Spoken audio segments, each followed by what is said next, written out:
안녕하세요. 당신의 멘토원입니다.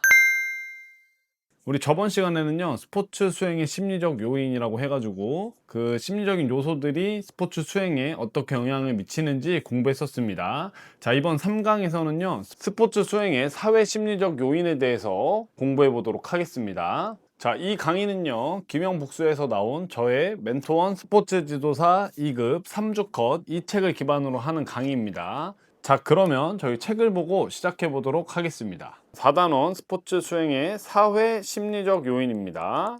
자, 제목 보시면 사회 심리적 요인 있잖아요. 그래서 이거는 그 팀에 속했을 때 어떻게 이 팀에 속한 게 뭐 퍼포먼스, 뭐 수행 능력, 이게 어떻게 영향을 주는지에 대한 겁니다. 뭐 그런 거예요. 금목자흑, 뭐 친구 따라 강남 간다, 이런 얘기 들어보셨죠? 그래서 친구를 누구 만나느냐가 되게 중요하잖아요. 그래서 인간은 사회적 동물이기 때문에 어떤 팀에 속했는지에 따라서 이제 영향을 받습니다. 그런 단원이라고 생각을 해주시면 되세요. 이쪽에서는요, 2단원이나 혹은 3단원 이쪽보다는 중요도는 조금 떨어지지만 이 딱 중요한 내용들이 있어요. 그래서 그 부분들을 좀 잘 보고 시험장에 가시면 되겠습니다. 자, 그러면 우리 여기 집단 응집력이란 거부터 시작을 해보도록 하겠습니다. 자, 여기 응집력이란 단어가 있어요. 이 응집력은요, 그러니까 집단, 여기서는 보통 우리는 이제 스포츠를 하는 거니까 팀 이렇게 봐주시면 됩니다. 이 팀이 얼마나 똘똘 잘 뭉치나, 요런 거를 이제 집단 응집력이라고 봐주시면 되겠습니다. 그래서 여기 개념을 먼저 써놓은 거 보면은 팀 구성원들이 공동 목표를 향해 서로 끌리는 정도로, 그러니까 단단하게 이제 팀워크가 좋고 팀 케미스트리가 좋으면은 이제 단단하게 뭉치잖아요. 그런 걸 얘기하는 겁니다. 자, 팀워크, 협력, 유대감의 강도를 의미한다. 이렇게 봐주시면 되세요. 그래서 이쪽에서는 저는 먼저 이제 캐런이라는 학자의 팀 응집력 모형을 먼저 설명을 드릴 거고요. 그리고 이 뒤에 나오는 사회적 태만이라는 게 있어요. 이 사회적 태만은 꿀 빨아야지 이거예요. 이게 나는 열심히 안 할래 이런 거거든요. 이쪽이 오히려 조금 더 중요합니다. 그거 알아주시고, 자, 이제 다시 돌아가서 이제 유형 잠깐 설명드리도록 할게요. 유형은 과제 응집력하고 사회적 응집력 이렇게 두 개로 나뉩니다. 과제 응집력은 하나의 목표 달성, 뭐 우승 이런 걸 위해서 달려가는 거고, 사회적 응집력은 그냥 주변 사람들하고 친한 거예요. 네, 그렇게 생각을 해주시면 되시고, 이제 캐런이라는 학자의 팀 응집력 모형이 그래도 시험에 꽤나 나왔었습니다. 그래서 요거 먼저 보시겠습니다. 이 캐런이라는 학자는요, 팀워크, 이거에 대해서 알고 싶었던 거예요. 이게 과연 팀 성적에 어떻게 영향을 미치는지 궁금했던 겁니다. 자, 어떤 팀은 보면은 잘하는 선수들이 막 엄청 많아도 잘 못하는 경우도 있어요. 그런데 반대로 저 팀은 잘하는 선수들이 별로 없어. 근데 팀워크가 너무 좋아서 막 이겨버리네. 자, 이게 어떻게 생각하시면 되냐면 2002년 월드컵 이때 우리나라 한국팀을 생각하시면 되세요. 자, 요때만 해도요, 막 우리나라에 그런 세계적인 슈퍼스타들이 없었습니다. 근데 어떻게 됐죠? 우리 4강 갔습니다. 자, 이런 게 궁금했던 거예요. 그래서 저 팀은 응집력이 좋은 것 같아. 이렇게 생각을 할 수가 있는 거죠. 그래서 이런 거에 대한 연구를 했고, 여기서 네 가지 요인을 이분이 얘기합니다. 이 캐런이 요 네 가지 요인을 얘기를 해요. 자, 시험에 이렇게 네 가지, 뭐 5가지, 이런 거 나오면 문제 내기가 좋거든요. 그래서 잘 보셔야 됩니다. 여기도 캐런은요, 네 가지 요인을 어떻게 구분했냐면, 첫 번째 환경 요인, 자, 두 번째 개인, 세 번째 리더십, 네 번째 팀 요인, 이렇게 해서 네 가지로 구분을 하신 거예요. 여기를 좀 이제 지우고, 자, 여기까지 같이 지우고 번호 다시 쓰고 1, 2, 3, 4. 자, 그래서 이 환경 요인부터 보도록 할게요. 환경 요인은요, 이거는 팀의 규모와 팀의 조직 구조, 그리고 뭐 프로팀이라면 계약은 어떻게 됐는지, 어떤 시설에서 운동하는지, 이런 것들이에요. 그러니까 정말 외부 환경 요인이에요. 여기서 대표적인 게 이제 팀 규모를 이제 예를 드는데요. 딱 여기 예시에 팀 인원이 많을수록 결속 유지가 어렵다. 그러니까 응집력이 높기는 어려워요. 그런데 이 팀 인원이 많잖아요. 자, 그러면 뭐가 좋냐면 여러 선수들을 데리고 있을 수 있잖아요. 그래서 적재적소에 투입을 할 수가 있는 거예요. 그래서 그런 걸 재원이 많다 이렇게 표현을 하고, 그런데 팀 인원이 많으면 서로 친해지기가 힘든 겁니다. 그래서 결속 유지가 어렵다. 응집력이 떨어진다. 이렇게 볼 수 있습니다. 자, 두 번째는 개인 요인입니다. 개인 요인은 개인의 성격, 태도, 동기, 배경 이런 거예요. 근데 이게 비슷한 친구들끼리 모여 있으면 응집력이 좋다 이렇게 볼 수가 있는 겁니다. 근데 너무 이제 다른 사람들끼리 모여 있으면 응집력이 별로 좋을 수가 없겠죠. 그래서 이 개별 요인도 2002년에 우리나라 축구 대표팀 여기는 생각해 보시면 이 개인 요인에서 굉장히 공통점이 많습니다. 왜냐면 일단 배경이 비슷해요. 다 한국에서 이제 열심히 축구하던 분들이고 축구하던 선수들이고 동기가 딱 똑같았죠. 우리나라에서 월드컵 하니까 잘해보자. 그리고 뭐 성격이나 태도는 조금 다 달랐겠지만 이제 그 히딩크라는 아주 위대한 감독이 잘 컨트롤 했었죠. 근데 반면에 요즘에 이제 중동에서 카타르 뭐 이런 데 있어요. 중동팀. 자, 여기는 그 잘하는 선수들을 이제 귀화시키거든요. 이런 팀들은 어때요? 뭐 잘하긴 하는데 막 그렇게 팀워크가 좋고 막 그렇진 않아요. 왜냐면 이 사람들은 이 배경도 다 다르고 어떤 애는 브라질에서 오고 어떤 애는 유럽에서 오고 어떤 애는 아프리카에서 오고 하니까 다 배경이 다르고 동기가 뭐예요? 얘네들은 동기 그냥 돈 버는 거잖아. 그러니까 이제 개별 요인이 다 다를 수밖에 없는 거예요. 요런 거 이제 생각을 해보시면 확 아시게 될 겁니다. 자, 세 번째는 이제 리더십 요인입니다. 자, 리더십 요인은 정말 중요하죠. 이 스포츠에서 감독의 역할이 상당히 중요합니다. 특히 이 레벨이 올라갈수록 감독의 역할이 굉장히 중요해져요. 그래서 이 감독의 역할, 그러니까 지도자의 능력, 리더십 스타일, 그리고 피드백 방식, 그러니까 스타일, 이런 거에 따라서도 이 응집력이 달라질 수 있다. 이렇게 생각해 주시면 되고, 자, 네 번째는 이제 팀 요인입니다. 팀 요인에서는요, 팀의 목표, 그리고 뭐 팀의 성공 경험, 팀의 규범 이런 게 있고요. 여기 추가로 좀 써주시면 좋은 게, 자, 팀의 능력, 자, 그리고 하나 더 팀의 승부욕 이런 요소들이 있어요. 그래서 보시면 여기 팀 목표랑 자, 팀 능력, 팀 승부욕 요거는 이제 외워주세요. 자, 그래서 이렇게 팀 요인까지요. 요 네 가지가 있는 거예요. 네 가지. 자, 캐런의 응집력 모형은요. 문제가 요 팀 요인에 세부 사항이 문제가 나온 적이 있어요. 그래서 다른 것도 사실 세부 사항 나올 수 있어요. 그렇기 때문에 요 안에 있는 것도 한번 좀 잘 생각을 해보시고 제가 쭉 설명드린 걸 이걸 이해하시면 문제를 받았을 때 잘 읽어보시고 떠올리실 수 있을 겁니다. 자, 정리 한번 해보면 일단 이 구분이 되는 거 네 가지로 구분된다. 환경, 개인, 리더십, 팀 요인 이렇게 네 가지가 있고 요 안에 있는 것도 살짝 알고 계셔야 되는 겁니다. 자, 그 중에 특히 이 팀 요인에서 자, 목표, 팀 목표, 팀 능력, 팀 승부욕 요거는 외우고 계셔라. 요겁니다. 자, 이제 사회적 테만 보도록 하겠습니다. 여기는요, 사회적 테마는 요 별을 2개 쳐놓으세요. 하나, 2개. 사회적 테마, 여기는 제가 말씀드렸다시피 꿀 빨아야지야.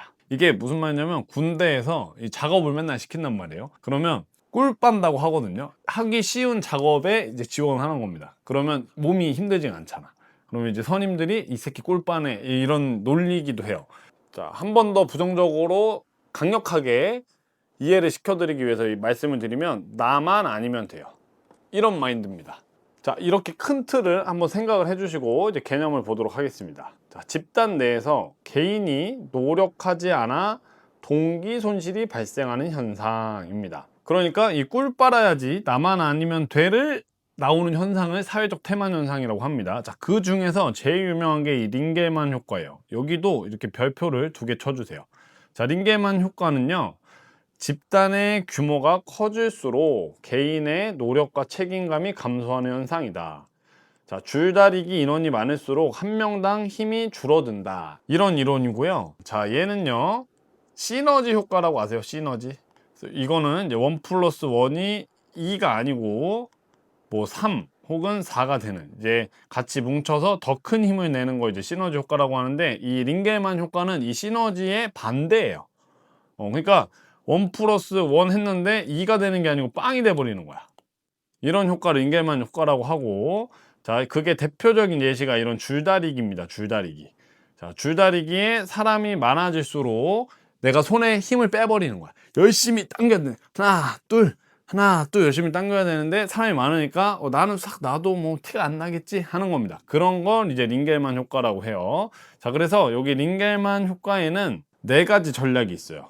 여기 하나, 둘, 셋, 넷. 요 네 가지 전략, 요거까지 잘 보셔야 됩니다. 우리가 요 네 가지 발생 원인, 동기 손실 요인 요게 보기 전에 조정 손실이 뭔지 그냥 설명만 드릴게요. 이 조정 손실이라는 건요, 이 사회적 태만 현상이 나타나는 건데 얘는 호흡이 안 맞아서 그런 거예요. 호흡이. 그래서 동작, 역할, 조화 부족. 그러니까 조화가 부족해서 전체 효율이 떨어지는 현상을 조정 손실이라고 합니다. 그러니까 조종이 잘 안 되는 거야.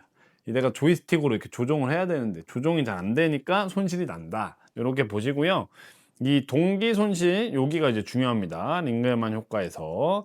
자, 이제 할당 전략 이 네 가지를 좀 보도록 하겠습니다. 자, 먼저 할당 전략을 보실게요. 혼자만 힘쓰지 않으려는 태도예요. 그래서 여기는 이렇게도 써놓으세요. 에너지 절약. 내가 다음에 중요한 개인전 경기가 있는 거예요. 그래서 단체전에선 좀 힘을 아껴 놓는 거예요. 뭐 이제 동계올림픽 하니까 우리 거기 보면은 쇼트트랙이랑 그 스피드 스케이팅 있어요. 자, 이게 팀전이 있습니다. 팀전. 보통 팀전은 뭐 3000m, 뭐 5000m 이렇게 해요. 자, 근데 만약에 팀전이 15시에 경기가 있었어. 예선 경기가. 자, 이거 끝나고 16시에 바로 나의 주 종목인 1000m 개인 종목이 있는 거예요. 그러면 요때 이 팀전 할 때 여기서 에너지를 아끼는 겁니다. 왜? 나는 여기서 잘해야 되니까. 그래야지 내가 이 개인 메달을 딸 수 있고 명예를 높일 수 있으니까. 그럴 때 쓰는 게 이제 할당 전략입니다. 혼자만 힘을 쓰지 않으려는 태도. 요런 게 이제 이렇게 예시로 생각을 해주시고요. 자, 그 다음에 최소화 전략이 있어요. 이거는 최소 노력으로 성과를 내려는 태도. 얘도 뭐 이거랑 뭐 비슷하긴 하지만요. 이거는 조금 다른 게 내가 열심히 안 하면 우리 코치님, 감독님, 선생님이 혼내. 그래서 혼나지 않을 정도만 하는 거야. 그러니까 노력을 아예 안 하는 게 아니고 이제 조금만 하는 거야. 최소. 누구한테 안 혼날 정도? 선생님한테 혼나지 않을 정도. 그 정도만 하는 게 최소화 전략입니다. 아주 얍새비들이에요. 그쵸? 이러면 안 돼. 자, 이제 그 다음 무임승차 전략 보겠습니다. 무임승차 전략은요, 이거는 그냥 버스 타는 거예요. 버스. 자, 버스 탄다. 이거 이제 뭐 롤 같은 그런 게임 해보신 분들은 알겠죠. 이거 무슨 말인지 딱 아실 거고. 근데 이게 조금 이해가, 이 버스 탄다 이런 말을 젊은 사람들이 쓰거든요. 잘 모르실 수도 있어서 조금 더 설명을 드릴게요. 얘는 우리 팀에 세계 1등, 2등, 3등이 있어. 근데 나는 세계 랭킹 10이야. 그래서 이 1, 2, 3등이 진짜 잘해요. 그러니까 얘네들한테 내가 그냥 기대 버리는 거예요. 그게 이제 무임승차 전략이라고 합니다. 이런 식으로. 그러니까 돈 안 내고 멀리까지 가겠다 이거야. 그렇게 생각을 해주시고요. 자, 이번에는 반무임승차 전략이 있어요. 자, 이거는 얘는 좀 골 때려. 남의 무임승차에 대한 반발로. 그래서 노력은 안 해버려. 내가 줄 열심히 당기려고 하는데 내 앞에 보니까 이 새끼 열심히 안 당기는 거야. 근데 그 앞에 보니까 저기 철수도 안 당기고 있어. 그러면은 어떻게 해요? 이 새끼들 더 열심히 해야지가 아니고 나도 안 해. 이렇게 돼버리는 거야. 그래서 이렇게 반무임승차 전략이 있습니다. 자, 여기 발생 원인, 동기 손실 요인 요 네 가지, 요건 꼭 기억하셔야 돼요. 여기에는 별표를 똑같이 3개 칠까요? 이번에 3개 쳐보시죠. 요거까지 잘 기억을 해주시고, 자, 이제 예방 전략 보겠습니다. 이런 게 이제 발생하는 거 알았으니까 예방을 해야 되잖아요. 그래서 예방 전략에는 개인별로 역할을 명확히 하는 거예요. 자, 이런 전략이 왜 예방 전략이 되냐면요. 사실 여기 이 발생 원인, 이 동기 손실 원인에서는요, 이게 익명성 때문에 그래요. 솔직히 단체전을 하면은 누가 얼만큼 힘을 쓰고 있는지 정확하게 알기가 어렵단 말이에요. 뭐 내가 힘 안 주면서 표정 막 이러면은 이제 뭐 모르잖아. 그래서 그런 거라서 이 익명성을 없애버리면 됩니다. 자, 그러려면 어떻게 해야 돼요? 이렇게 개인의 목표나 뭐 아니면 역할, 그리고 개인의 기여도, 이런 거를 측정할 수 있게 만들면 되겠죠. 뭐 이렇게 달리기를 하는 거면은 얘가 뭐 심박계를 채우는 거야. 심박계 이런 거 채워. 그래서 얼마나 심장이 많이 뛰는지, 이거 열심히 하고 있는지 아닌지, 뭐 그런 거를 확인한다거나 뭐 그럴 수 있겠죠. 네. 그리고 뭐 축구라면은 얼마나 뛰어댕겼는지 보고, 뭐 그런 걸 하는 겁니다. 자, 그 다음에 이제 집단을 작게 만들어서 목표를 주는 거예요. 이런 방법이 있을 거고, 또 그리고 공정한 평가를 해야죠. 그리고 피드백도 잘 주고, 이런 거는 뭐 좋은 말이죠. 그래서 이렇게 하면은 예방이 될 수 있고, 자, 다시 한번 정리해보면 일단 사회적 태만이라는 게 있고 이거는 꿀 빠는 거다. 나만 아니면 돼. 이런 태도고 여기에 이제 링겔만 효과라는 게 있고 링겔만 효과는 많아질수록 잘하는 게 아니라 오히려 퍼포먼스가 조금 나오는 거 얘기하는 거고 여기서 이제 동기 손실이라고 발생 원인 자, 요거 네 가지 할당, 최소화, 무임승차, 반무임승차 요거 제가 예시 들어드린 거 한번 쫙 기억해 보시고 그다음에 예방 전략이 있다. 근데 얘네들이 왜 나오냐? 이 익명성 때문에 그렇다. 그러면 이 익명성 없애버리면 되니까 이 개인의 기여도 이런 거를 잘 확인한 시스템을 만들면 이게 좀 줄겠죠. 그래서 이렇게 봐주시면 되겠습니다. 자, 우리 다음 넘어가서 이제 리더십 가보겠습니다. 리더십 많이들 들어보셨죠? 리더십 어렵습니다. 근데 사실 리더십이 내용이 진짜 많아요. 원래 이제 스포츠 심리학 이런 거 책 보면은 정말 많은데 이제 시험에 나오는 거는 막 그렇게 요 두 가지가 제일 많이 나옵니다. 이 피들러라는 사람이랑 첼라두라이라는 사람이 만든 게 제일 많이 나와요. 그래서 여기만 잘 보고 가시면 됩니다. 자, 이 리더십은요 보통 이렇게 나눠줘요. 원래 특성적, 자 그리고 행동적, 그리고 상황적. 특성은요 개인의 특성이라는 거예요. 그래서 이 특성적에서는 리더인 사람은 어딜 가도 리더다 이런 거고요. 그리고 행동은요 리더가 되는 사람, 좋은 리더들은 공통적으로 하는 행동이 있다 이런 거를 이제 행동적이라고 보고 이제 상황적은 상황에 따라 좀 바뀐다 이런 느낌인데 우리가 살펴볼 이 피들러와 첼라두라이는 이 상황적 이론이에요. 그래서 여기를 좀 살펴보도록 하겠습니다. 피들러의 이론은요 자, 이름부터가 상황 적합 이론이에요. 자, 리더십의 효과는 리더의 성향에 따라서 그리고 집단의 상황적 조건에 따라 달라진다 이거예요. 자, 팀이 어떤 상황에 있느냐 그리고 그 상황에서 적합한 리더의 성향이 있는 겁니다. 그렇게 보는 거예요. 그래서 두 가지로 이제 변이는 그러니까 변수를 만들 수 있는 걸 두 가지로 이제 나눈 거죠. 자, 리더의 성향과 상황적 조건에 따라서 일단 리더의 성향을 보시면 과업지향 리더가 있어요. 이 사람들은 목표 달성에 진심인 거예요. 그리고 성과 중심이고 그렇습니다. 그 다음에 관계지향이 있어요. 이 사람들은 신뢰를 쌓고 선수와 감독의 신뢰 그런 것들을 생각하시면 됩니다. 자, 보시면 여기에서는 되게 유명한 이제 그래프가 있습니다. 제가 두 개를 그려 놓을게요. 착착착착착 그리고 짝짝짝짝짝. 자, 이 파란색이요 이게 과업입니다. 과업 지향형 리더. 그리고 빨간색은 관계 지향형 리더예요. 그래서 이 관계 지향형은요 요 중간일 때 있죠. 요때 제일 좋은 거예요. 그리고 과업형은 이 끝에 있을 때 이쪽에 있을 때 좋은 거예요. 자, 이 그래프는요 어떻게 보시면 되냐면 이쪽 있죠, 이쪽.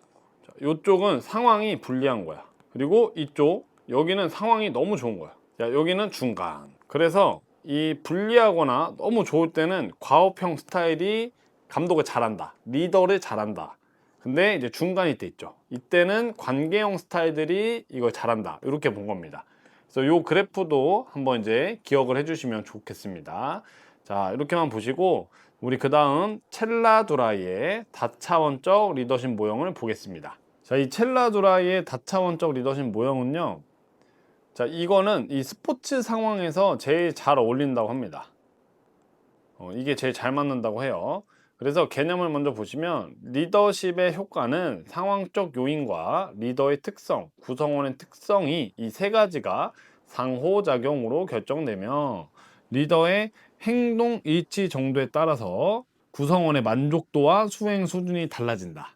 이거는 그러니까 말을 했는데 안 지키면 이번 주에 2승 하면은 주말에 훈련 빼줄게 했는데 2승 하긴 했어. 근데 마지막 게임에서 진 거야. 그래서 감독님이 열받아가지고 훈련을 또 시켜버려. 이런 거 하면은 이제 선수들의 만족도와 수행 수준이 떨어지는 거죠. 예를 들어드리는 겁니다. 자, 그래서 여기는 이름부터가 벌써 다차원적이에요.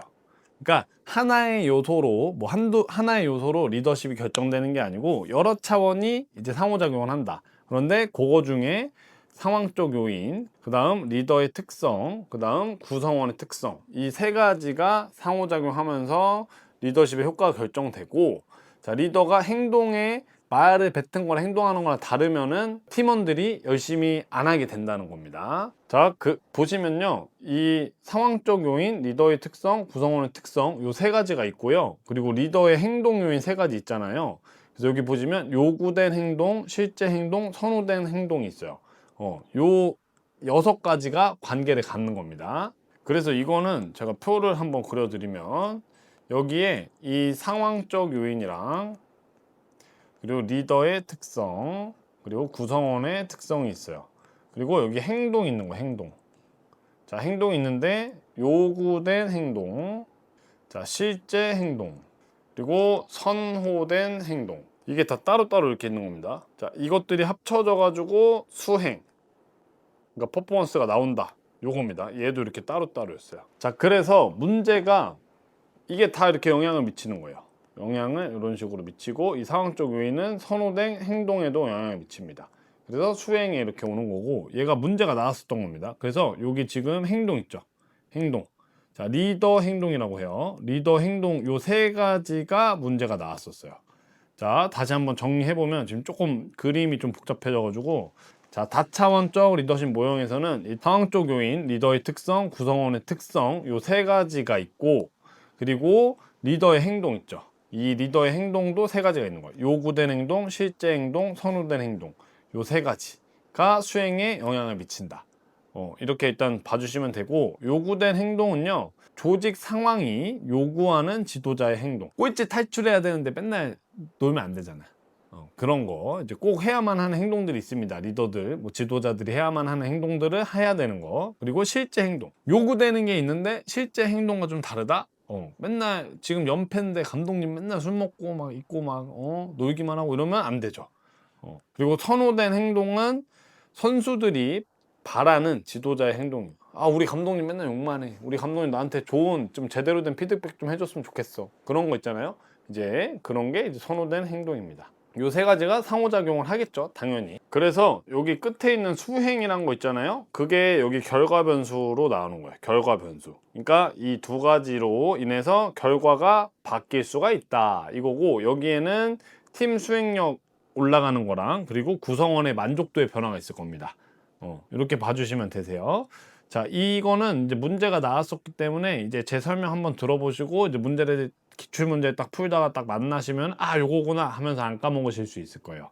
자, 이제 강화와 처벌 가보겠습니다. 강화. 아, 이거 발음이 좀 어렵네요. 강화.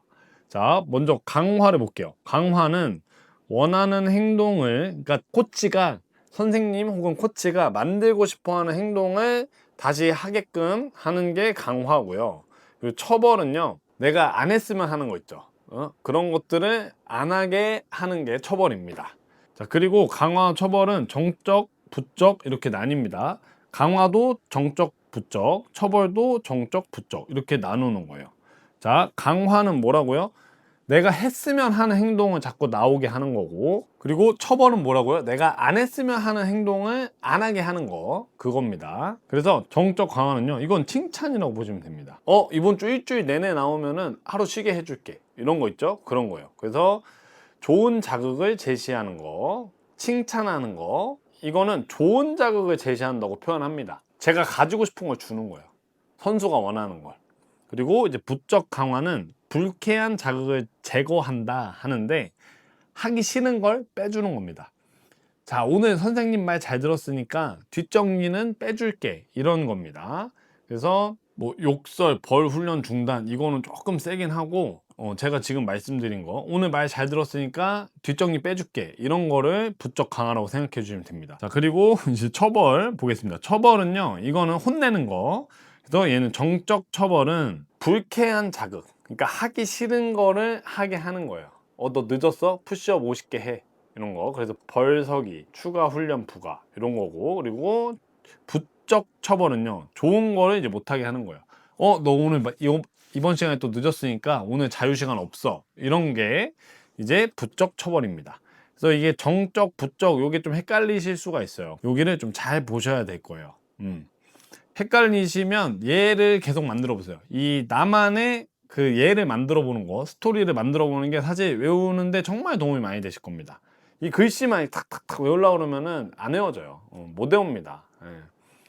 그렇게 다 외우면 다 공부 잘하시는 분들일 거예요. 물론 그렇게 외우는 게 가능하시면 그렇게 외우셔도 됩니다. 자, 이제 우리 사회적 촉진, 다음 사회적 촉진 보겠습니다. 보시면 타인의 존재가 개인의 행동이나 수행, 운동 수행에 영향을 미치는 현상을 얘기하는 거고, 그러니까 다른 사람이 있어서 어떤 사람은 잘할 수도 있고 어떤 사람은 못할 수도 있습니다. 그거를 보는 거예요. 여기 밑에 있는 이론이 그거를 얘기하는 거고요. 그 다음에 여기서 옛날에 이제 우리 18년도에 문제 하나 나온 게 있는데, 거기서는 사회적 지지, 그거의 유형이 나왔었습니다. 자, 요거 먼저 설명을 드릴게요. 요거는 정서적이 있고, 그리고 자, 정보적, 그리고 도구적. 자, 정서적 유형, 정보적 유형, 도구적 유형입니다. 저 유형자만 뒤에 뺀 거예요.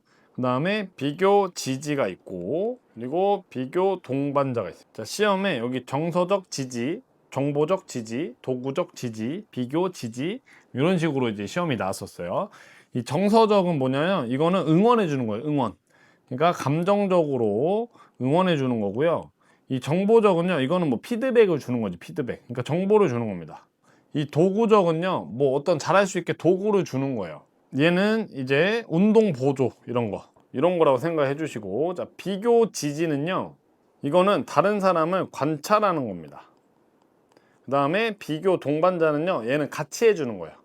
이게 18년도에 한번 나왔어 가지고 제가 넣을까 말까 하다가 일단 뺐는데, 그래도 설명을 드립니다. 자, 이제 우리 사회적 촉진 요 이론 여기 보도록 하겠습니다. 자, 여기 이론에서는 먼저 단순 존재 가설이랑 주의 분산 갈등 이론, 여기는 꼭 알고 계셔야 됩니다.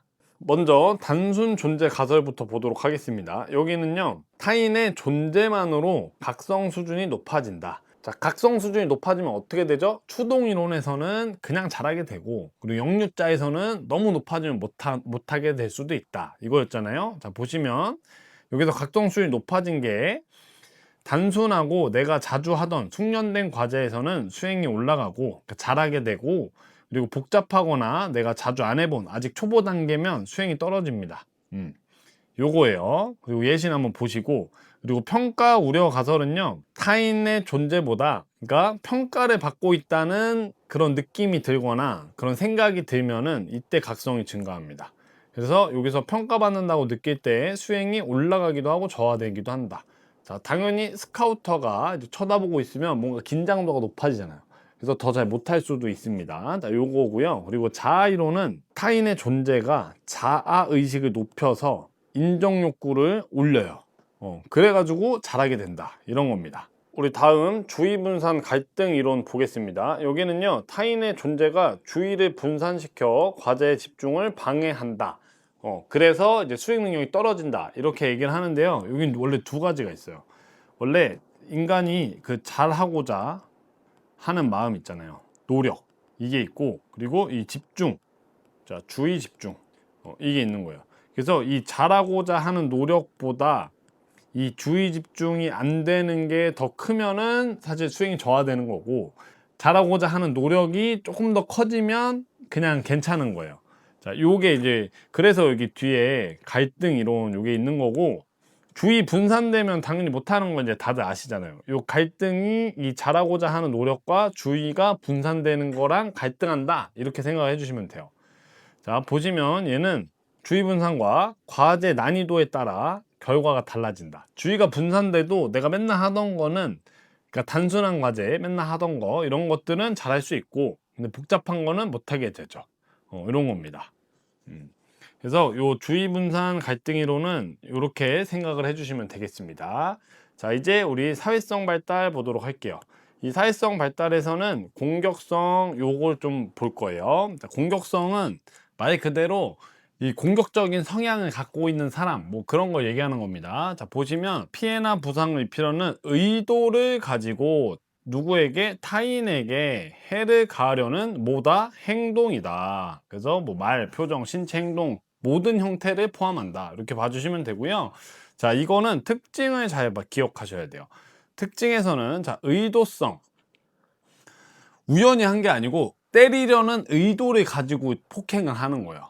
자, 그거고, 그리고 피해 발생, 실제로 피해가 일어나야 돼요.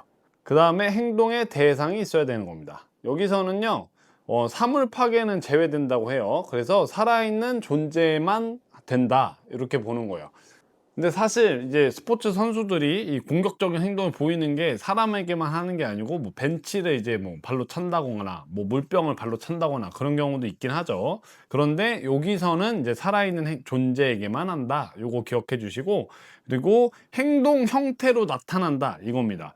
요 네 가지 특징 기억을 하셔야 됩니다. 공격 행동의 유형이 있습니다. 이 적대적 공격하고 수단적 공격이에요. 적대적 공격은 이거는 그냥 열받아가지고, 그러니까 분노, 감정이 올라와서 그냥 가서 때리는 거고, 자, 수단적은 이제 에이스를 담가버린다. 왜? 이기려고.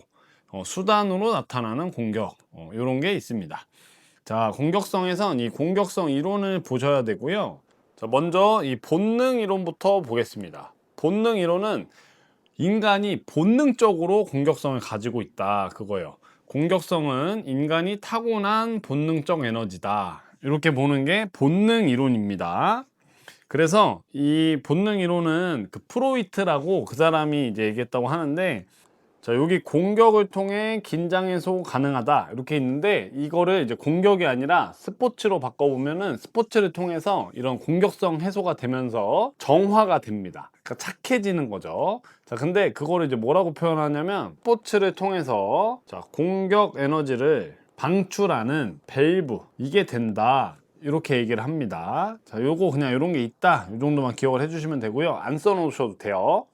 자, 그 다음 이제 자, 좌절 공격값을 보겠습니다. 자, 이거는요, 목표 달성이 좌절됐을 때 공격 욕구를 유발하고, 좌절하게 되면 공격성을 띈다는 거예요. 공격적인 행동을 한다, 이겁니다. 자, 이거는요, 공격 행동을 하는 이유가 뭐다? 여기 좌절이다. 뭔가 좌절이 됐을 때 공격적인 행동을 한다, 요겁니다.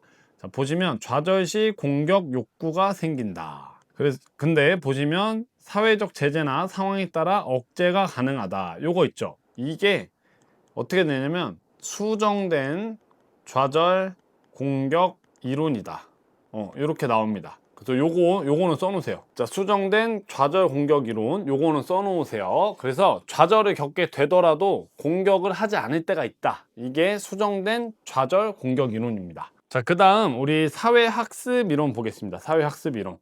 이 사회학습 이론에서는요, 배운다는 거예요. 이 공격성을 배운다, 관찰, 모방 이런 거를 통해서 배우게 된다. 이 강화는 어떤 거냐면, 내가 공격적인 행동을 했어요.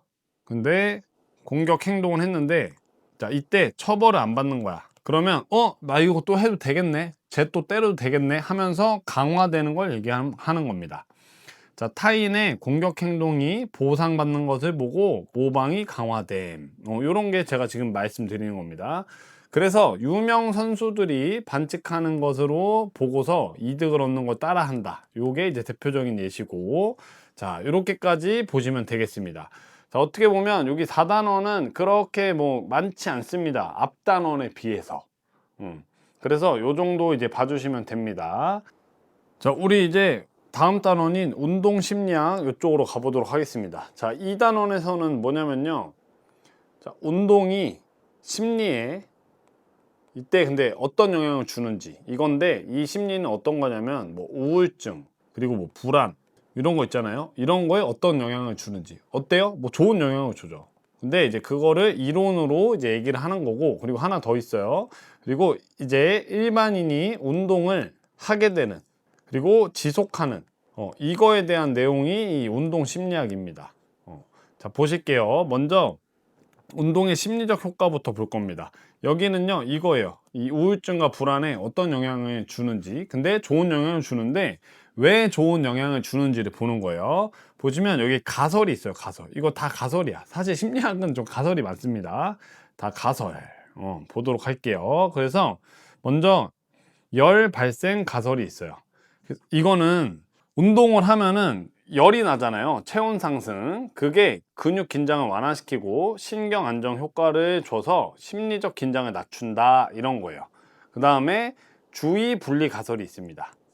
자, 주의가 뭐였죠? 여러 가지가 있을 때 하나 선택하는 거, 그거였습니다. 이렇게 복습 한번 하시고, 내용을 보시면 운동이 스트레스 요인으로부터 주의를 다른 곳으로 분산시켜서 불안과 긴장을 떨어뜨린다. 이게 주의, 분리, 가설입니다. 자, 세 번째는 이제 모노아민 가설인데요. 이 모노아민 가설에는 별표 하나 쳐주시고, 운동이 이 도파민, 세로토닌, 노르에프네프린 이런 신경 전달 물질, 그러니까 호르몬들의 분비를 증가시켜서 기분을 좋게 한다. 그래서 운동이 우울증이나 불안 감소, 심리적 안정 효과가 있다. 이렇게 보는 거예요. 자, 여기 도파민, 세로토닌, 노르에프네프린 이거는요, 그 생리학 하시는 분들은 뭔지 알게 되실 거예요. 근데 생리학 안 하시는 분들은 그냥 이런 게 좋은 거다, 그냥 그렇게만 알아두세요.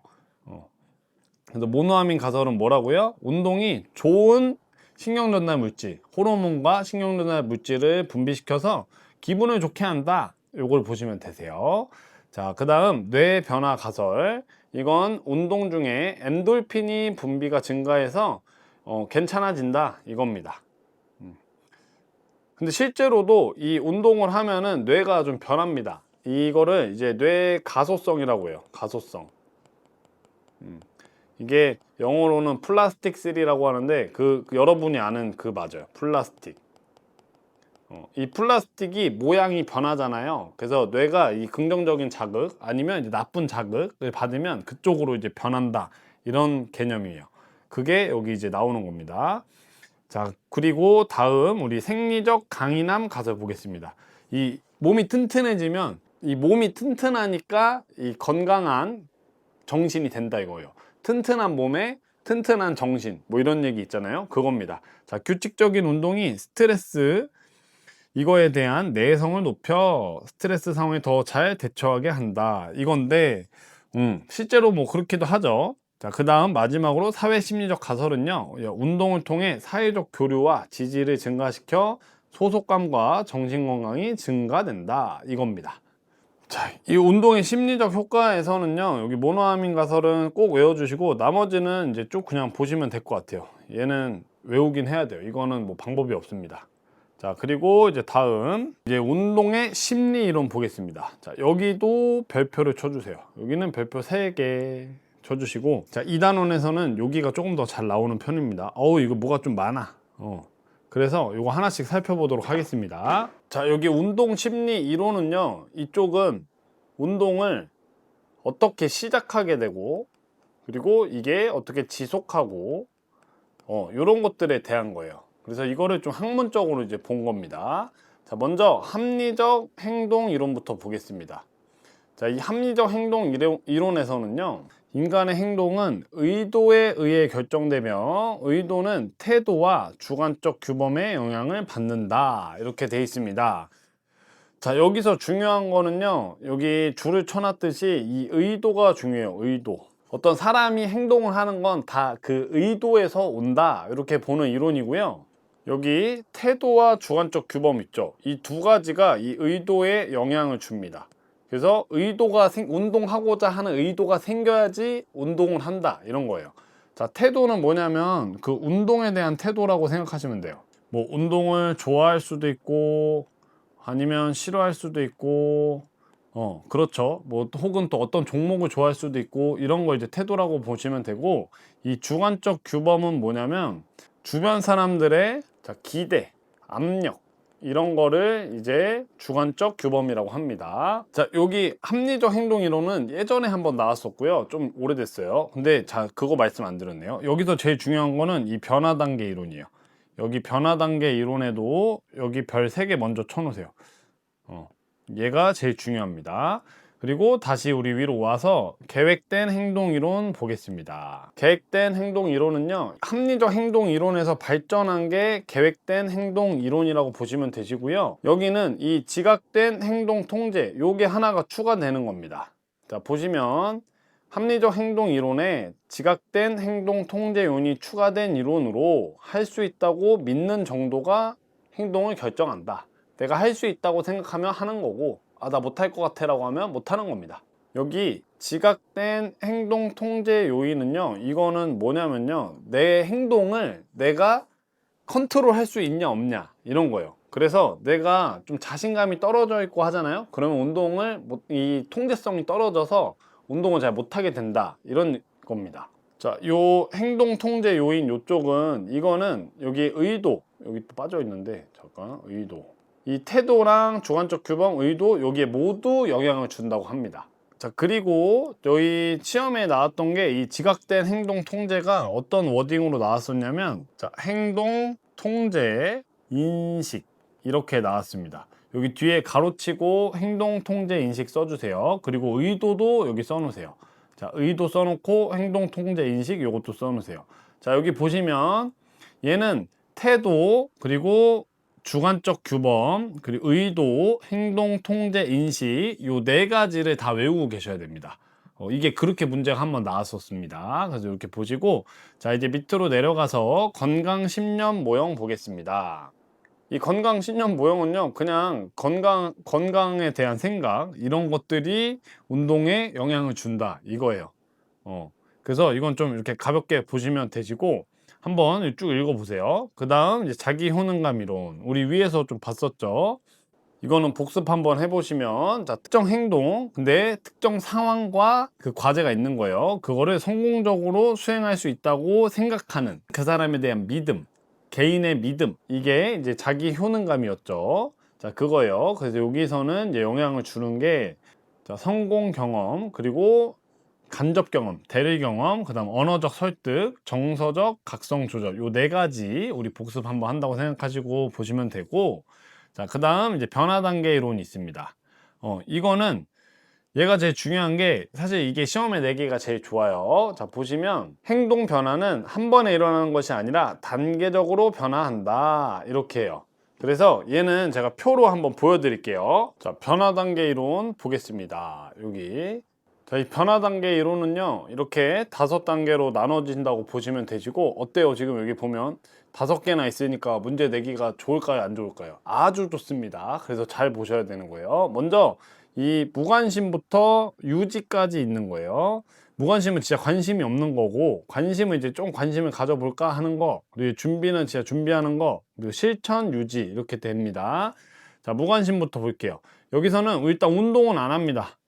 그리고 6개월 이내 운동 시작할 의도도 없습니다. 그러니까 운동하고는 담을 쌓고 지내는 겁니다. 그리고 이제 관심으로 넘어갑니다. 관심에는요, 아직도 운동을 안 해요. 아, 운동 진짜 안 하네. 근데 얘는 6개월 이내에 운동 시작할 의도는 있습니다. 내가 좀 운동하긴 해야 되는데 그런 회원님 되게 많아요. 사실 제가 이제 센터도 하고 트레이너 오래 했잖아요. 근데 보면은 회원님들이 나 운동해야지 하고 다음날 가서 등록하시는 분들이 별로 없어요. 그러니까 보통 이제 우리가 요즘에 얘기하는 게 실행력이 중요하다 이러잖아요. 다들 그래. 이 실행력이 엄청 높은 사람이 잘 없어요. 그리고 이 운동이라는 것 자체가 되게 하기 싫은 경우가 되게 많거든요. 그래서 좀 이 관심기가 길어지시는 분들이 많습니다. 그거 한번 생각을 해주시고, 그 다음에 이제 준비기로 갑니다. 준비에서는요, 여기서 운동은 해요. 와, 박수 한번 쳐줘야지. 대단해. 이제 근데 운동은 하는데, 이 미국에서 그 ACSM이라는 그 스포츠 의학 협회가 있거든요. 거기서는 보통 일주에 150분 정도 운동하라고 합니다. 근데 여기에 기준은 못 채워요. 그렇지만 그러니까 열심히는 안 한다는 거지. 그냥 한 일주일에 한두 번 그냥 깔짝깔짝 하는 거야. 이 준비기는 그런 기간입니다. 그렇지만 30일 이내에 이 가이드라인만큼 일주일에 150분 정도는 할 생각이 있다 이거예요.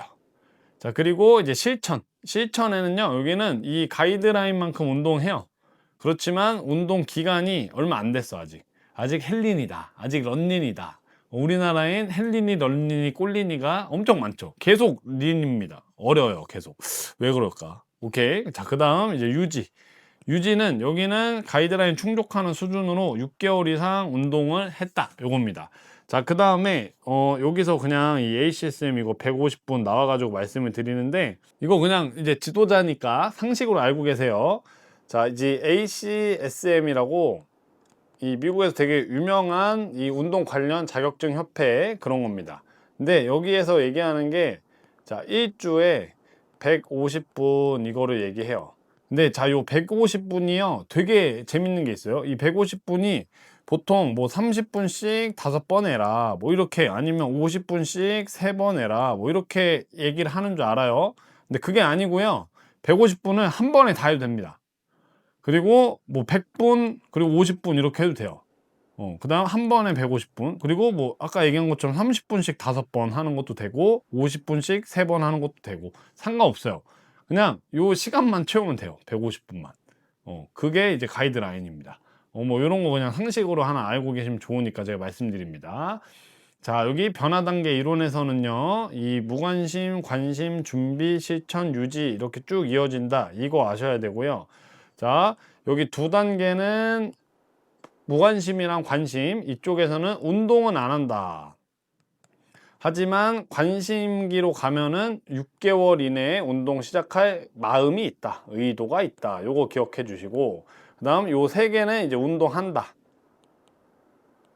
그렇지만 준비기에는 슬렁슬렁, 실천기에는 했지만 기간이 좀 짧고, 그리고 유지기는 이거는 운동도 열심히 하고 6개월 이상 한다.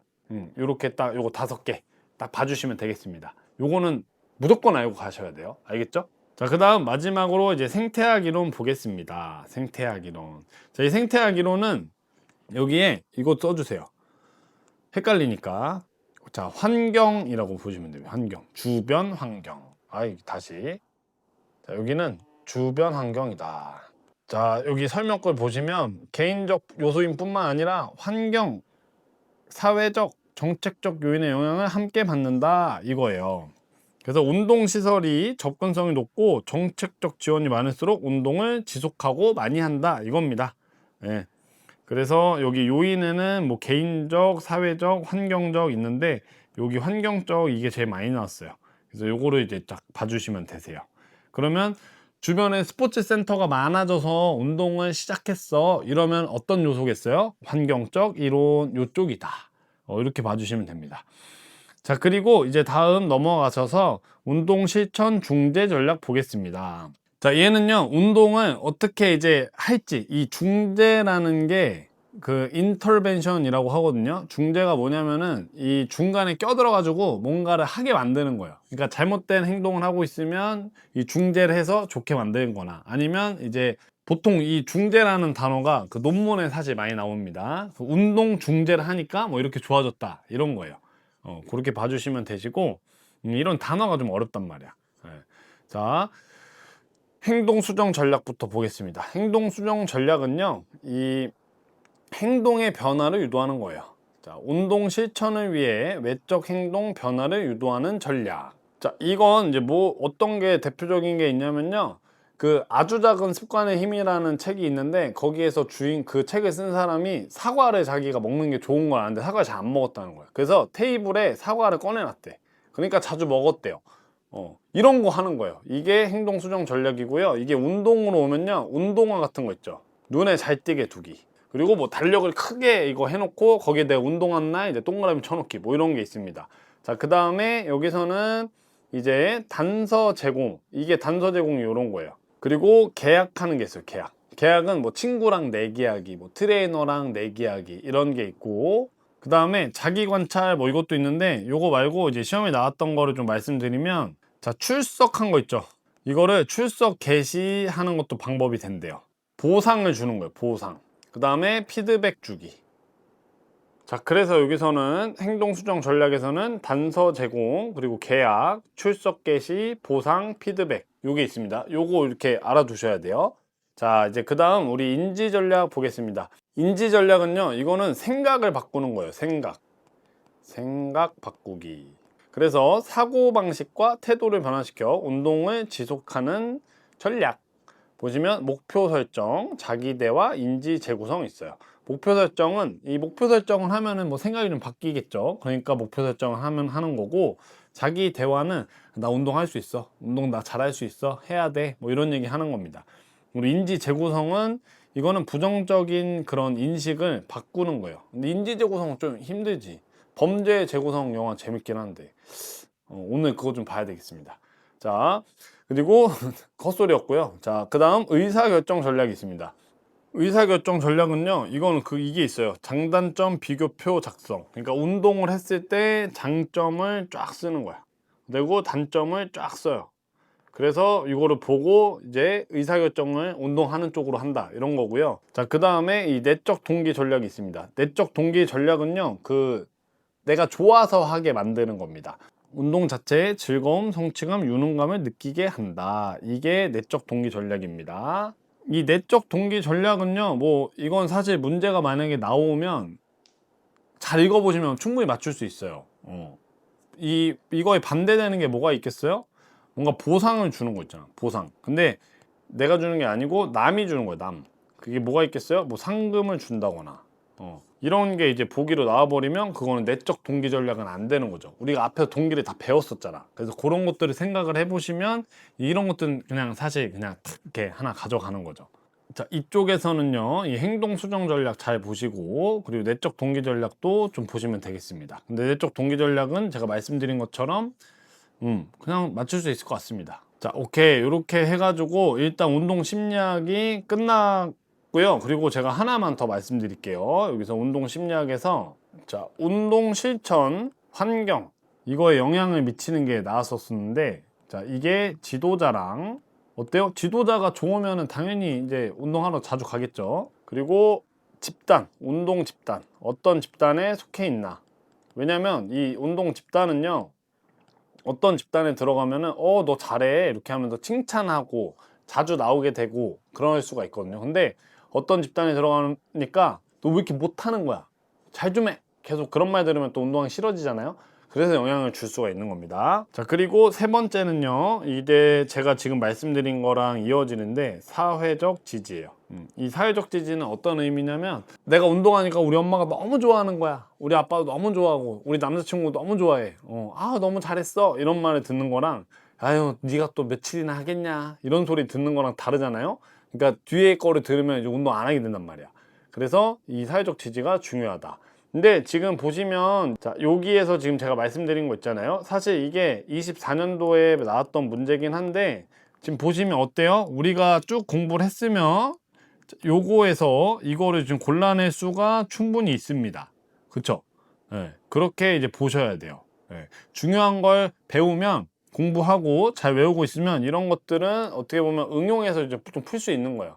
어떻게 보면 이런 문제는 그냥 한 문제 주는 문제인데 이런 거 틀리면 합격이 좀 어려워지는 겁니다. 자, 이렇게 해가지고 일단 5단원 이제 끝났고요. 그리고 이제 6단원도 한 번에 쭉 가보겠습니다. 좀 길어지긴 하는데 한 번에 쭉 가보시죠. 자, 마지막 6단원 스포츠 심리 상담 보도록 하겠습니다. 여기 스포츠 심리 상담은요, 여기서는 사실 이 윤리 규정이 제일 중요해요.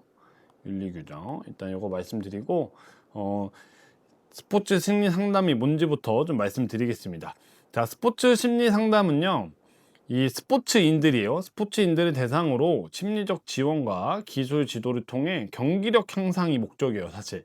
근데 이제 학생 선수도 있고 그러니까 인간적 성장을 돕는 상담하는 과정이다. 이렇게 보시면 되고요.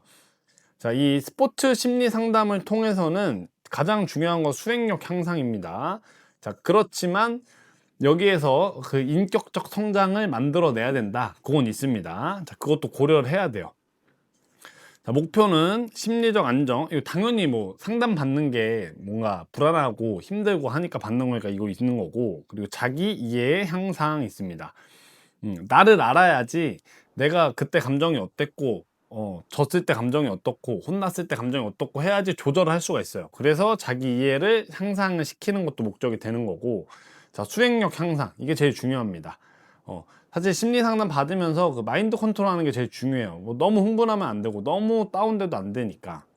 그리고 심리 기술 습득. 이 심리 기술 우리 위에서 많이 배웠잖아요. 뭐 자화도 있고, 심상, 루틴, 뭐 이런 등등 해서 많았습니다. 그런 거 배우는 거고. 그리고 회복력 강화. 그 회복 탄력성. 이런 것들 좀 올리려고 이제 심리 상담을 받는 겁니다. 이 심리 상담사의 역할은 이 심리 요인을 당연히 분석하고 측정해야 되고 프로그램 개발 평가하고 심리 기술 지도하고 이런 거 하는 겁니다. 자, 그 다음에 여기 윤리 규정 볼게요. 자, 윤리 규정이 이거는 여기 별표 2개 쳐주시고, 자, 윤리 규정에서는요, 자, 윤리 규정에서 이걸 좀 여기 좀 정리된 거 좀 보도록 하겠습니다. 이거 원래 되게 길어요. 제가 요거 카페에 그 전문을 올려놓긴 할 거거든요.